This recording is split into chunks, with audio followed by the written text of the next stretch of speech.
Market ऊपर गया तो भैया कॉल के प्रीमियम आप चेक करते हो कि कॉल के प्रीमियम कितने गए। आप ये नहीं देखते हो जो पुट के प्रीमियम हो भाई ये कितने टूटे। वो पुट के प्रीमियम जो 100 रुपये पर था जीरो हो गया, जीरो।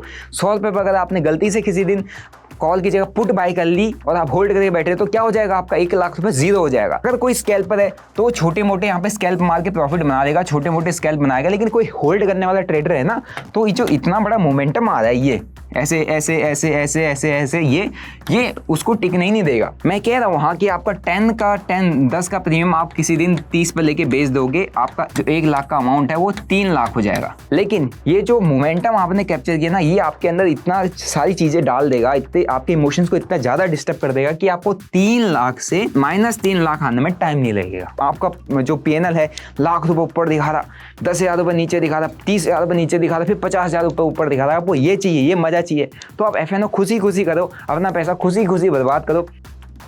जय हिंद दोस्तों, कैसे हो आप लोग? आई होप आप काफी अच्छे होंगे। दोस्तों अभी जितने भी हमारे रिटेल ट्रेडिंग वाले कैटेगरी के लोग हैं, जो भी रिटेल ट्रेडर्स हैं, हम लोग सभी के बीच में एक ही कंसर्न है कि भाई FNO ट्रेडिंग बंद हो जाती है तो क्या करेंगे, FNO ट्रेडिंग में अगर टैक्सेस लग जाते हैं तो क्या करेंगे, FNO ट्रेडिंग को इतना ज़्यादा मतलब इतना ज़्यादा तंज क्यों कसा जा रहा है FNO ट्रेडिंग के लिए। तो काफ़ी ज़्यादा डाउट है। लेकिन FNO ट्रेडिंग पर अगर कोई भी एक्शन लेना होगा गवर्नमेंट को तो वो टाइम से गवर्नमेंट ले लेगी, है ना। जैसे कि वो प्लान कर रहे हैं कि जैसे पहले ये आपके लिए खुद ही लेके आते हैं, हर दिन आपको Monday Tuesday Wednesday Thursday Friday Saturday expiry, मतलब फ्राइडे तक एक्सपायरीज मिलती है। लेकिन उससे इन्हें देखा कि भैया बेहिसाब वॉल्यूम जनरेट हो गया, बेहिसाब लोग स्टॉक छोड़ के अपना म्यूचुअल फंड छोड़ के स्विंग ट्रेड्स छोड़ के इसमें घुस गए और रोज ट्रेड करे, रोज एक्सपायरी ट्रेड करे। तो इनको एक कंसर्न आ गया कि भैया इससे कहीं ना कहीं दिक्कत हो सकती है, क्योंकि यहाँ पर लूज सबसे ज्यादा पैसा कर रहे हैं। अभी रिसेंट मीटिंग में उन्होंने स्टेटमेंट दिया था कि हम सोचेंगे, देखेंगे, हम ऑब्जर्व करेंगे कि ये डेरिवेटिव सेगमेंट में हमको किसको कम करना है। हो सकता है कुछ एक्सपायरीज कम हो जाए, जैसे कि आप देख रहे हो तो डे बाय डे एक्सपायरीज लेके आ रहे थे, वॉल्यूम बहुत ज्यादा बड़ा था। लेकिन अभी प्लान करें कि कुछ एक्सपायरीज कम हो जाए, है ना, ताकि लोग थोड़ा सा मतलब इतना ज्यादा जो ट्रेडिंग है FNO ट्रेडिंग है इसको जुए की तरह ना खेले, इसको सिस्टमैटिक तरीके से करें, ठीक है। लेकिन हमारा आज का टॉपिक ये नहीं है। हमारा आज का टॉपिक ये है कि अगर हमारा FNO ट्रेडिंग बंद हो जाता है या FNO ट्रेडिंग कम हो जाती है, FNO ट्रेडिंग पे कोई लगाम लग जाती है, FNO ट्रेडिंग पे टैक्स बढ़ जाता है ना, FNO ट्रेडिंग के लिए कोई नेटवर्थ वाला इशू आता है कि भाई आपकी इतनी नेटवर्थ है तभी आप कर पाओगे, आपके अकाउंट पर अगर 10 लाख है 5 लाख है तभी आपको FNO करने दिया जाएगा। ऐसी चीजें अगर आ जाती हैं कल के दिन में, तो जितने लोग अभी सपने देख रहे हैं मार्केट के अंदर कि भैया मार्केट में हम लाखों कमाएं, करोड़ों कमाएं, हम करोड़पति बन जाए, हम ट्रेडिंग स्टार्ट करें, करियर स्टार्ट करें, वो लोग क्या करेगा, वो आगे कैसे अपना कदम रखे। देखो अगर आप ट्रेडिंग करने के लिए मार्केट के अंदर आए हो तो FNO को चूज करना ही अभी तक की आपकी सबसे बड़ी गलती थी। इसीलिए आज की डेट में maximum of the retail trader हम लोग लॉसेस में बैठे हुए हैं। इसका मेन रीजन ये है कि हम आते ही FNO में घुस गए, क्योंकि FNO के अंदर हमको जो दिखाया जाता है, जो हम देखते हैं FNO के अंदर, विच इज कि 10 का प्रीमियम 100 चलेगा, 50 चलेगा, तो रोज लोगों को रोज ना कहीं अपॉर्चुनिटीज दिख रही है। पहले थर्सडे को ही एक्सपायरी होती थी निफ्टी बैंक निफ्टी की, तो सिर्फ आदमी एक ही दिन का वेट करता था कि आज एक्सपायरी होगी।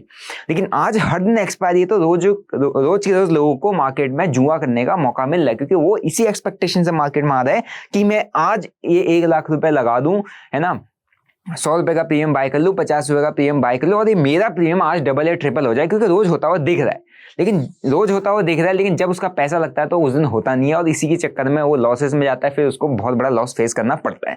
लेकिन आज मैं आपको बताने वाला हूं कि भैया अगर आपको एक सक्सेसफुल ट्रेडिंग करियर बनाना है, सक्सेसफुल ट्रेडिंग करियर चूज करना है, तो आपको एग्जैक्टली क्या चाहिए, क्या ऐसा करना पड़ेगा कि आप एक सक्सेसफुल ट्रेडिंग करियर अपना यहां से बना पाए, या स्टॉक मार्केट में एक सक्सेसफुल ट्रेडर बन पाए, मतलब स्टॉक मार्केट से आप पैसा लेके जा पाए। ठीक है, मैं ट्रेडर की बात नहीं कर रहा, आप इन्वेस्टर भी हो सकते हैं, स्विंग ट्रेडर भी हो सकते हैं। कुल मिला के मैं कह रहा हूं, आपको लोग कहेंगे ये शेयर बाजार वाला है और शेयर बाजार से अच्छा पैसा ये कमाता है, आप कैसे भी कमाते हो, है ना।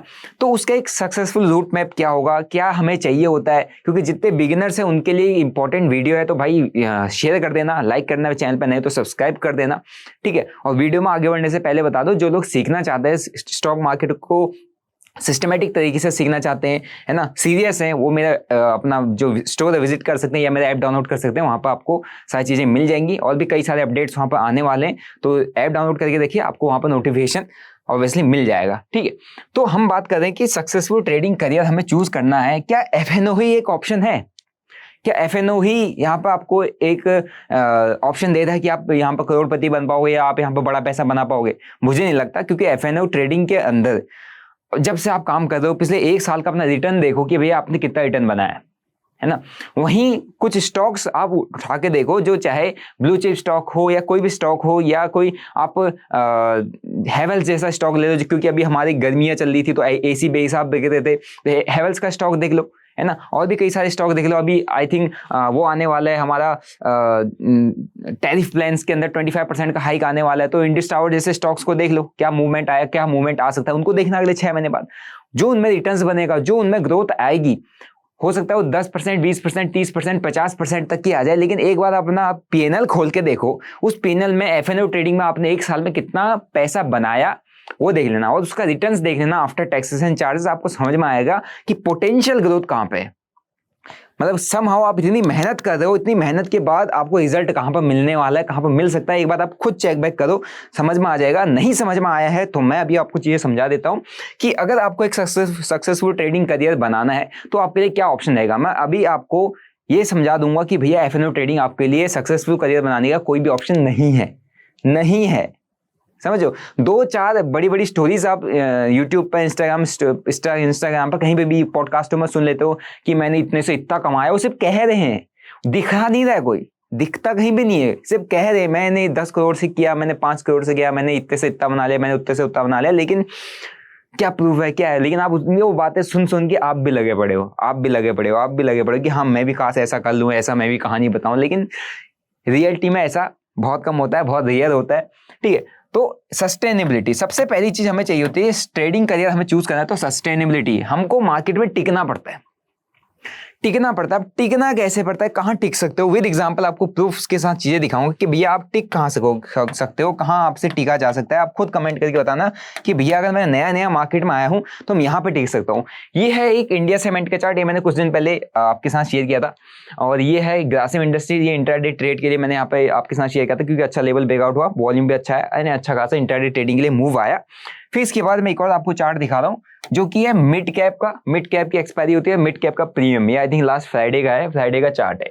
अब मैंने क्या किया, ब्रेकआउट में तीनों पे एंट्री बनाई, समझ रहे हो। मैंने क्या किया, मैं मार्केट में नया बंदा हूं, मैंने एंट्री बनाई और मेरे को एक यहाँ पर ब्रेकआउट जैसा दिखा था, मेरे को यहाँ पर भी एक ब्रेकआउट जैसा दिखा था, तो मैंने यहाँ पर 90 पे बाय किया। ऑलराइट, ठीक है। यहाँ पर भी मैंने बाय किया, जो कि मैंने इंडिया सीमेंट है, यहाँ पर मैंने बाइंग के लिए प्लान किया इस स्टॉक के अंदर, एंड मैंने किस पर बाय किया, ग्रासिम इंडस्ट्रीज पर भी इंट्राडे के लिए बाय करने के लिए प्लानिंग की, क्योंकि मेरे को यहाँ पे एक ब्रेकआउट दिखा था। ऑलराइट, तीनों को ध्यान से देखना। आपको मैं सस्टेनेबिलिटी का मतलब बताता हूँ कि सस्टेनेबिलिटी एग्जैक्टली होती क्या है, क्योंकि आपको पता ही नहीं कि भैया ट्रेडिंग अगर करनी है, स्टॉक मार्केट अगर पैसा बनाना है, हमें सस्टेनेबिलिटी चाहिए, हमें टिकना पड़ेगा। टिक कहाँ सकते हो आप, 1 लाख रुपए लेके आए, आपने 10,000, 15,000, 25,000 लगाने की सोची, अब पहले दिन आप 25,000 रुपए लगा रहे हो, आप इंडिया सीमेंट में 25,000 रुपए लगा रहे हो, ठीक है। आपने यहाँ ब्रेकआउट हुआ, आपने यहाँ पर बाय किया, एक अच्छा खासा मूव आ गया, चलो ठीक है, 2 या 3 दिन में आया या नहीं आया उस दिन, लेकिन आपने यहाँ लगाया, ठीक है। फिर आपने इंट्राडे ट्रेड करने के लिए किस पर लगा दिया, आपने एक स्टॉक देखा, जैसे ग्रासिम इंडस्ट्रीज का स्टॉक है, यहाँ पे एक ब्रेकआउट आया।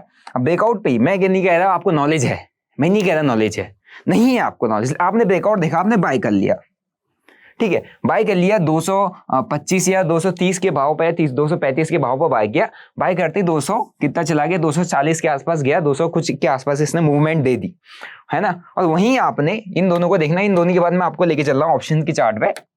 वहीं आपने इस ऑप्शंस के अंदर मिड कैप की एक्सपायरी के अंदर बाय किया, और आपने बाय किया 90 के भाव पे, ठीक है।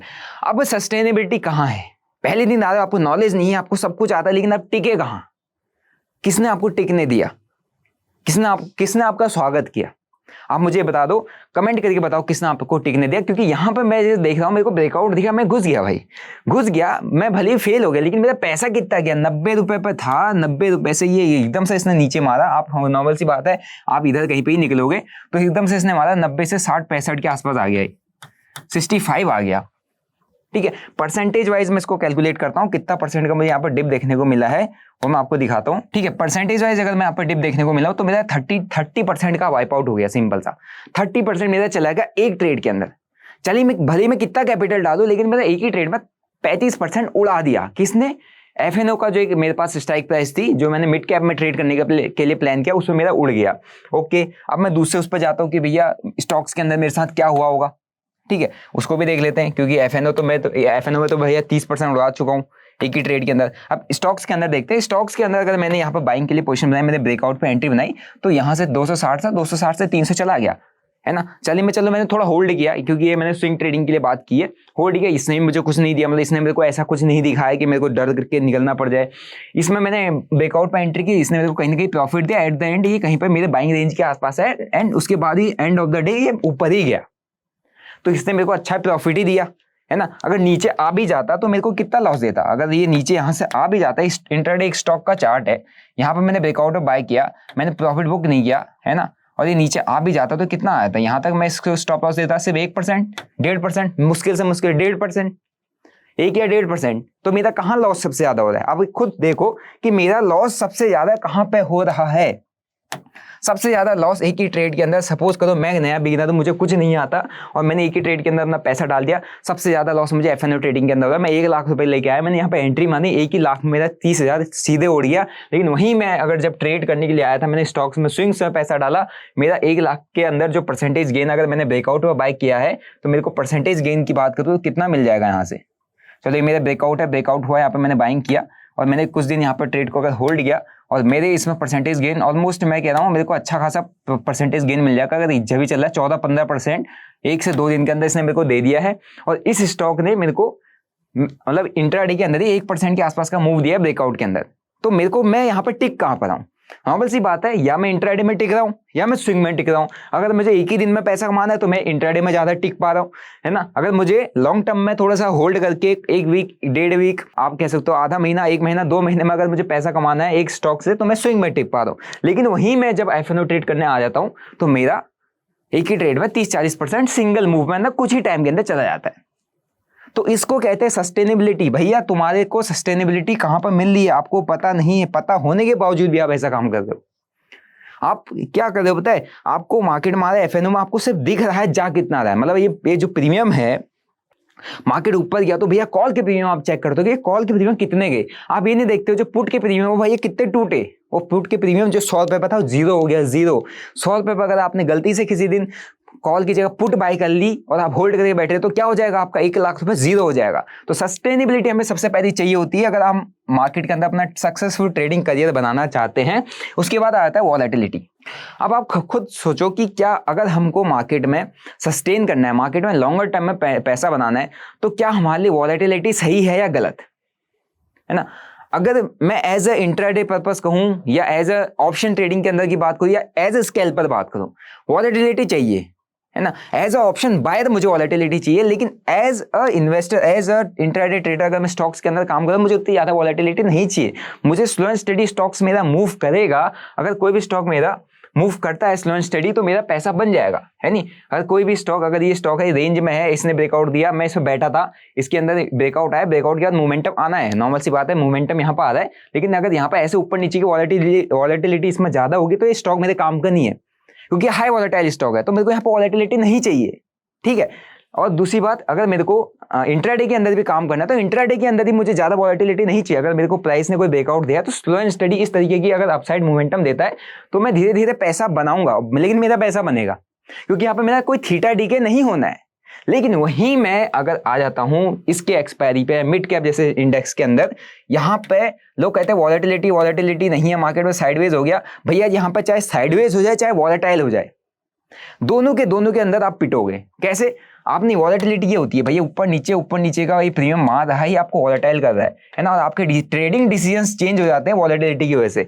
ये इस तरीके, अगर कोई स्कैल्पर है तो छोटे मोटे यहाँ पे स्कैल्प मार के प्रॉफिट बना देगा, छोटे मोटे स्कैल्प बनाएगा। लेकिन कोई होल्ड करने वाला ट्रेडर है ना, तो जो इतना बड़ा मोमेंटम आ रहा है, ये ऐसे ऐसे ऐसे ऐसे ऐसे ऐसे ये उसको टिकने ही नहीं देगा। क्यों? पैसा डालने के बाद कभी 10,000 ऊपर जाता, कभी 30,000 नीचे आता, कभी 40,000 ऊपर जाता, कभी 20,000 नीचे आता। कहने में तो आसान है, लेकिन जब पैसा डाल के बैठोगे तो आपके इमोशंस भी तो फ्लक्चुएट होंगे, आपके डिसीजंस भी तो चेंज होंगे कि यार अरे नीचे आ रहा है, कहीं चला ना जाए, ऊपर जा रहा है बुक कर लेता हूं। तो volatility just for high frequency traders के लिए बहुत अच्छी होती है, जो हाई फ्रिक्वेंटली काम करते हैं, जो ऑप्शंस के अंदर क्विक मोमेंटम पकड़ना जानते हैं, क्विक मोमेंटम में पैसा बनाते हैं। लेकिन जो लेके बैठते हैं ना, उनके लिए वॉलेटिलिटी ठीक नहीं है, ठीक है। तो हमारा जो सेकंड पॉइंट क्लियर हो गया कि आपको अगर स्टॉक मार्केट में सक्सेसफुल करियर बनाना है तो आपको वॉलेटिलिटी से थोड़ा दूर रहना पड़ेगा, पास नहीं रहना है, दूर रहना पड़ेगा। समझो वॉलेटिलिटी कहाँ है और कहाँ नहीं है, मैंने आपको दिखा दिया। फिर आता है मोमेंटम। यस, आपको मोमेंटम चाहिए, है ना। मोमेंटम किसकी बात कर रहा हूं मैं? मोमेंटम स्टॉक की बात नहीं, स्टॉक के साथ साथ आपका जो करियर चल रहा है ना उसके अंदर मोमेंटम चाहिए। आपको स्लो एंड स्टडी ग्रोथ चाहिए इस तरीके का। अब इस तरीके का ग्रोथ आपको एफएनओ के अंदर नहीं मिल सकता। मैं कह रहा हूं हाँ कि आपका 10 का प्रीमियम आप किसी दिन 30 पर लेके बेच दोगे, आपका 1 लाख, है ना, जो 1 लाख का अमाउंट है वो 3 लाख हो जाएगा।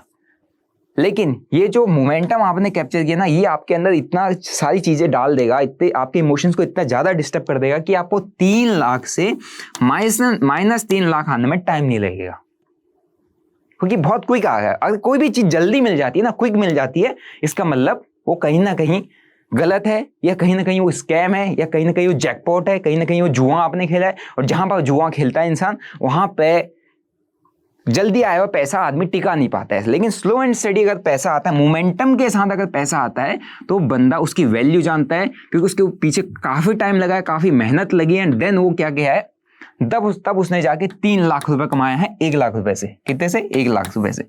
और उसको ऑलमोस्ट 5 से 6 महीने लगे होंगे। तो वो जानता है वैल्यू को, उसने एक्सपीरियंस गेन किया, स्लो एंड स्टडी उसका पैसा मोमेंटम में बना। ये होता है ट्रेडिंग करियर का मोमेंटम, ठीक है। वहीं अगर आप बात करें ऑप्शंस के अंदर का मोमेंटम, मतलब स्टॉक्स के अंदर, ऑप्शंस के अंदर, स्विंग के अंदर का मोमेंटम। यस, स्विंग ट्रेडिंग में आप काम कर रहे हो तो आपको स्विंग ट्रेडिंग के अंदर मोमेंटम चाहिए, ठीक है। स्विंग ट्रेडिंग के अंदर मोमेंटम आपको चाहिए। अगर ये मोमेंटम अभी आ रहा है और ये मोमेंटम ऐसे ऐसे करके थोड़ा बरकरार रहता है, तो आपका इसमें पैसा बनता जाएगा, ठीक है। और स्टॉक्स के अंदर भी मोमेंटम चाहिए। अगर स्टॉक्स रेंज में ही बैठा रह गया तो वो आपके लिए मतलब एक तरीके का कंसर्निंग है कि आपको उसमें से निकलना पड़ सकता है। लेकिन स्टॉक के अंदर अगर मोमेंटम है तो ये ऐसे ऐसे करके एक अच्छा खासा मोमेंटम, मतलब अच्छा खासा आपको पैसा दे सकते हो। मोमेंटम अगर आप एफएनओ के अंदर भी ट्रेड करो तो एफएनओ के अंदर भी आपको मोमेंटम चाहिए। लेकिन जब एफएनओ में मोमेंटम आता है तो आपके अंदर एक फोमो क्रिएट करता है, क्योंकि जब मोमेंटम आता है तो एक वन साइडेड भागता है, वन साइडेड मूव देता है एफएनओ के जो ऑप्शंस होते हैं। मोमेंटम जब कभी भी आया होगा, देखना कभी भी अगर प्राइस ऐसे से ज्यादा ना, किसी दिन बड़ी रैली आती है, आप ही मान लो स्टॉक आपका इंडेक्स हो गया 1-1.5%, 2%, 3%, 4% मूव करता है, तो उस दिन आपका जो प्रीमियम है, जो 10-10 रुपए के प्रीमियम है ना, वो कहां पर ट्रेड करेंगे? 200 पे।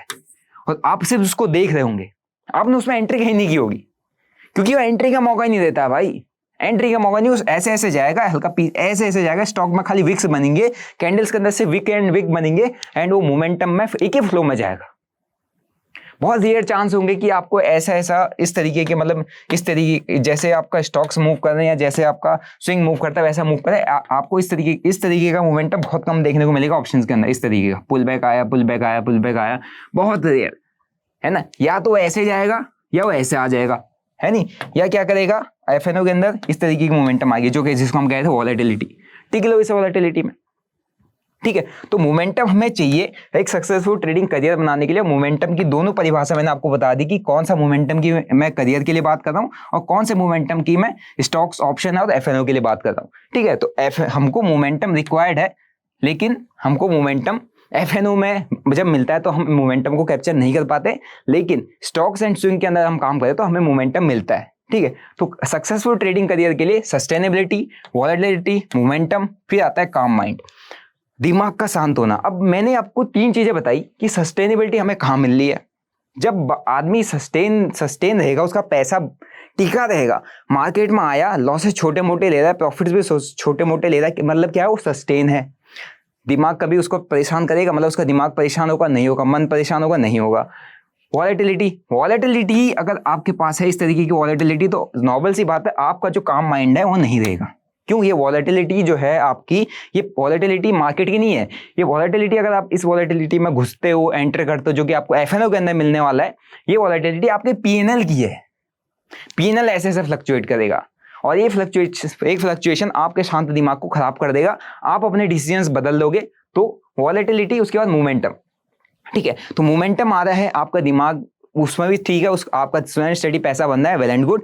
तो हमको अगर सक्सेसफुल ट्रेडिंग करियर बनाना है तो हमें दिमाग अपना क्या चाहिए, शांत चाहिए। और दिमाग शांत आपको कहाँ मिल रहा है, आपने खुद ही देख लिया कि हमें अपना दिमाग को शांत रखने का मौका किसमें मिल रहा है, सिर्फ और सिर्फ या तो हम स्विंग ट्रेड करें या हम इंट्राडे के अंदर स्टॉक्स के अंदर काम करें। यहीं पे मेरा दिमाग शांति से एक ट्रेड को लेके बैठ पा रहा है, क्योंकि मेरे पास यहाँ पे थीटा डी के कोई ज़्यादा है नहीं, ज़्यादा वॉलेटिलिटी है नहीं, है ना। स्टॉप लॉस हिट हो जाएगा तो उतना कोई डर है नहीं, क्योंकि स्टॉप लॉस यहाँ पर मेरे पास छोटा सा बन रहा है ना। वहीं स्विंग्स के अंदर मैं काम कर रहा हूँ तो यहाँ पर ज़्यादा वॉलेटिलिटी है नहीं, है ना। मार्केट स्लो एंड स्टडी मेरी डायरेक्शन में ज़्यादा एक अच्छा खासा ब्रेकआउट है, छोटा सा स्टॉप लॉस है। लेकिन वहीं अगर मैं एफएनओ के अंदर काम कर रहा हूँ, इतनी हाई वॉलेटिलिटी, इतना ज़्यादा थीटा डी के यहाँ पर देखने को मिल रहा है कि मेरा दिमाग यहाँ पर शांत नहीं रहने वाला, ठीक है। मेरे से यहाँ पर गलतियां हो जाएंगी। तो सस आपको काम माइंड कहाँ में मिल रहा है आपको पता चल गया। फिर आता है पेशेंस, ठीक। अब सक्सेसफुल ट्रेडिंग करियर बनाने के लिए आप कहते हैं ना पेशेंस इज द की। आप पेशेंस रखोगे, सब रखोगे तो आप धीरे धीरे मार्केट में पैसा बना लोगे एंड मतलब क्या है, in slow and study growth कर पाओगे। लेकिन अब आप खुद सोचो, ठीक है, जितने मैंने पॉइंट्स बताए ये सारे पॉइंट्स रिक्वायर्ड हैं आपको एक सक्सेसफुल ट्रेडिंग करियर बनाने के लिए, और इसमें से कुछ पॉइंट्स रिक्वायर्ड नहीं भी, मतलब कुछ पॉइंट ना भी, वॉलेटिलिटी ना भी हो, आपको कोई ट्रेडिंग स्टाइल कुछ भी आप देख रहे हो उसमें अगर वॉलेटिलिटी ना हो आपके लिए बहुत बढ़िया है। नहीं होना चाहिए इतना वॉलेटाइल, जितना मोमेंटम वाला चीजें होंगी वो आपके लिए बेटर है। वॉलेटिलिटी हमें नहीं चाहिए, सस्टेनेबिलिटी हमें चाहिए, काम माइंड हमें बहुत ज़्यादा चाहिए, क्योंकि सारा गेम इमोशंस का ही है। अगर एक बार दिमाग खराब हो गया उसके बाद कुछ नहीं होता। फिर उसके बाद आता है पेशेंस, हमें पेशेंस चाहिए। पेशेंस, अब आप खुद देखो कि आपका पेशेंस किस में ज़्यादा हो रहा है, किस में आप ज़्यादा पेशेंसली बैठ पाओगे। एफएनओ के अंदर क्या इसमें आप पेशेंसली बैठ सकते हो? ये स्टॉक का चार्ट, ये ऑप्शन का चार्ट है जो कि 50 से 100 जा रहा है, 100 से 50 आ रहा है, 50 से 100 जा रहा है। मींस एक ऑप्शन, अगर आपने ऑप्शन को 50 रुपए पर बाय किया, 50 से वो 100 हो गया, आपका पैसा डबल हो गया। वो 50, 100 से फिर 50 आ गया, है ना। फिर 50 से वो 100 चला गया, फिर 100 से वो 50 आ गया, फिर 50 से 30 आ जाएगा। अगर आप इसको लेके पेशेंसली ऐसे बैठे रहते हो कि यार हाँ बड़ा बनेगा बड़ा बनेगा, तो क्या कर रहा है, आपको 10 चीजें दिखा दे रहे हैं, है ना। इतनी ज्यादा वॉलेटिलिटी क्रिएट कर रहा है कि आपका दिमाग खराब हो जाएगा और आप पेशेंसली इसमें बैठ नहीं पाओगे। लेकिन आपका पेशेंस कहाँ बिल्डअप होगा? आपका पेशेंस बिल्डअप होगा किसके अंदर? स्विंग के अंदर, इंट्राडे के अंदर। इंट्राडे के अंदर आपको पता है थीटा डी के नहीं है, वॉलेटिलिटी कम है ना। स्टॉप लॉस मेरा इतना है, छोटा सा स्टॉप लॉस है, उसके अगेंस्ट में 1:2 1:3 का मेरे पास टारगेट है। स्विंग में मेरे पास टाइम है, क्योंकि मेरे को यहाँ पर लेके बैठना है। जब तक इसके नीचे नहीं आएगा मैं नहीं निकलूंगा। उसके ऊपर है तो जब तक ऊपर है लेके बैठे रहो। तो यहाँ पर क्या डेवलप हो रहा है? आपका पेशेंस डेवलप हो रहा है, ठीक है। तो आप खुद सोच लो, जो हमारा चौथा फैक्टर है वो हमें कहाँ पर मिल रहा है, ठीक है। तो अब मैं एक बार आपको थोड़ा सा समराइज कर देता हूँ। सस्टेनेबिलिटी हमें कहाँ मिल रही है? स्विंग के अंदर एंड इंट्राडे के अंदर। स्विंग एंड इंट्राडे, वो भी किसके अंदर? स्टॉक इंट्राडे, ठीक है। ध्यान से देखना, वॉलेटिलिटी हमें कहाँ मिल रही है? एफएनओ के अंदर।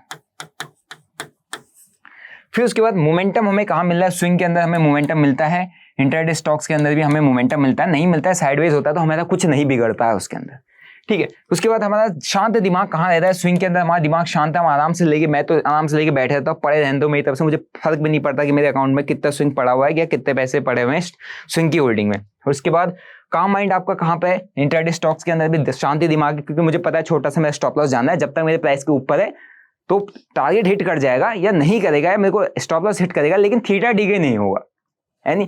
फिर उसके बाद आता है पेशेंस। पेशेंस मेरा कहाँ पे? स्विंग के अंदर मेरा पेशेंस है, आराम से मुझे लेके बैठे रहना है। 1 हफ्ता 2 हफ्ता 3 हफ्ता 2 महीना 3 महीना एक बड़ा स्विंग कैप्चर करना है ना। और इंट्राडे स्टॉक्स के अंदर भी मेरे को पेशेंसली बैठना है, क्योंकि 9-15 पे अगर मैंने किसी स्टॉक में एंट्री ले ली, 9-20 पे स्टॉक में एंट्री ले ली, तो हो सकता है 3 बजे तक मुझे टारगेट दे, लेकिन मैं लेके बैठूंगा, हो सकता है 3 बजे तक टारगेट नहीं देगा तो मैं स्टॉप लॉस जाएगा। तो सारे कुछ मेरे को एक ही चीज बता दे कि अगर ये सारी चीजें मेरे एक सक्सेसफुल ट्रेडिंग करियर बनाना है तो उसके लिए मेरे पास एक ही ऑप्शन है एफएनओ में जाने का, वो है वॉलेटिलिटी, सिर्फ वॉलेटिलिटी। और इस वॉलेटिलिटी के चक्कर में लोग यहाँ पर घुसे हैं, सब के सब वॉलेटिलिटी के चक्कर में घुसे हैं एफएनओ के अंदर, क्योंकि यहाँ पर सस्टेनेबिलिटी नहीं है, यहाँ पर मोमेंटम है, लेकिन वो मोमेंटम आप कभी घुस नहीं पाओगे। यहाँ पर शांत आपका दिमाग कभी रहने वाला नहीं है, यहाँ पर आप कभी भी अपना पेशेंस बिल्डअप नहीं कर सकते हो, ठीक है। तो इसीलिए at the end of this video हमको क्या समझ में आता है कि जो ये स्टेप्स लेने के लिए प्लान कर रहे हैं कि हाँ कल के दिन में एफएनओ को रिस्ट्रिक्ट किया जा सकता है, एफएनओ पे हम देखेंगे, एफएनओ को मतलब थोड़ा सा क्या करेंगे, एफएनओ पे थोड़ी सी बाउंडेशन लगाएंगे, पाबंदियां लगाएंगे, वो स्टेप सही है। क्योंकि इस एक वॉलेटिलिटी के चक्कर में लोग आते भी हैं यहाँ पे, और लोग यहाँ पर 99% एफएनओ के अंदर रिटेलर बर्बाद भी हो जाता है, 99%।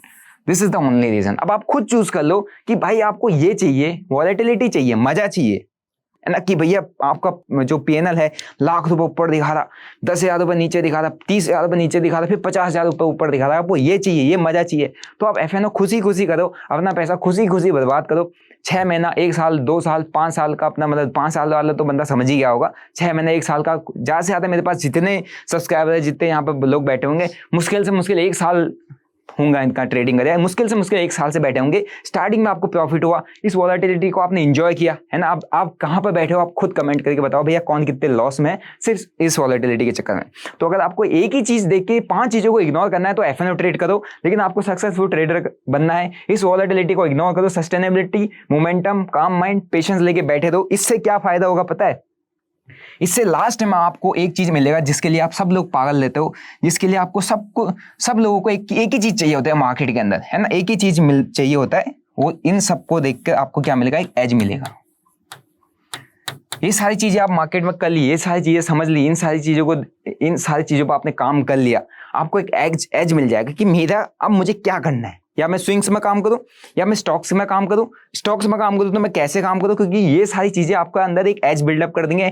एज बिल्डअप आपको एक अपना एज, ट्रेडिंग एज पता चल गया, है ना, तो आपको इसके बाद आपको आपकी खुद की स्ट्रेटेजी मिल जाएगी। जो लोग पागल कहते हैं ना, पागलों की तरह लगे रहते हो, ये स्ट्रेटेजी, वो स्ट्रेटेजी, बिग बास स्ट्रेटेजी, हाँ मेरी स्ट्रेटेजी है, मेरी पर्सनल स्ट्रेटेजी, आपको अगर चाहिए तो आप मेरा नीचे स्टोर विजिट कर सकते हैं। जो लोग इंट्राडे के अंदर वॉलेटिलिटी के साथ काम करना चाहते हैं, वॉलेटिलिटी जिसको सिर्फ वॉलेटिलिटी के अंदर स्कैल्पिंग करनी है, वो बिग बास स्ट्रेटजी पर काम करता है। देखिए, अपना बैक टेस्ट करें properly, just for education purpose, देखें आपको समझ में आता है, ठीक है, नहीं समझ में आता है तो आपको उससे एजुकेशन प्रॉपर मिल जाएगी, काफी सारी चीजें समझ में आएंगी। तो लिंक मैंने दिया, आप ज्वाइन कर सकते हैं। लेकिन स्ट्रेटजी के पीछे अगर आप इतना पागल हो तो आपको लगता है स्ट्रेटजी ही सब कुछ है, ये स्ट्रेटजी आने में इतना सारी चीजों को देखना पड़ता है, तब जाके आपको एक ऐसी सक्सेसफुल स्ट्रेटजी मिल जाएगी जिसके बेसिस पर आप लॉन्ग टर्म मार्केट में टिक सकते हो। और धीरे धीरे जैसे जैसे मार्केट के फेसेस चेंज होते हैं, मार्केट का बिहेवियर चेंज होता है, स्ट्रक्चर चेंज होता है, तो आपको अपनी स्ट्रेटजी में छोटे मोटे फेर बदलाव करने पड़ते हैं। लेकिन आपको लॉन्गर टर्म में आपकी खुद की एक ही स्ट्रेटजी पैसा बना के देती है ना, उसी को आप अपना ट्रेडिंग एज कहते हो। और वो सारा ट्रेडिंग एज इसकी वजह से आता है कि वो ट्रेडिंग एज आपको सस्टेनेबिलिटी दे रहा है, आपको मोमेंटम पकड़ना सिखा रहा है, आपका दिमाग शांत रखा, आपके अंदर पेशेंस बिल्डअप कर रहा है, ठीक है। So that's it for today's video. I hope आपको समझ में आ गया होगा कि एफएनओ ट्रेडिंग अगर बंद हो जाता है, एफएनओ ट्रेडिंग में कुछ भी हो जाता है, तो आपको काम कैसे करना है, कैसे आप एक सक्सेसफुल ट्रेडिंग करियर बना सकते हो, और उसका राइट पाथ क्या है, कहां पर आपको काम करना है, मैंने आपको बता दिया है। ज्यादा से ज्यादा जितने बड़े से बड़े ट्रेडर हैं, बड़े से बड़े इन्वेस्टर हैं, बड़े से बड़े वेल्थ क्रिएटर हैं, किसी ने ये नहीं कहा आज तक कि मैंने एफएनओ से 1,000 करोड़ कमाया, एफएनओ से मैंने 10,000 करोड़ कमाया।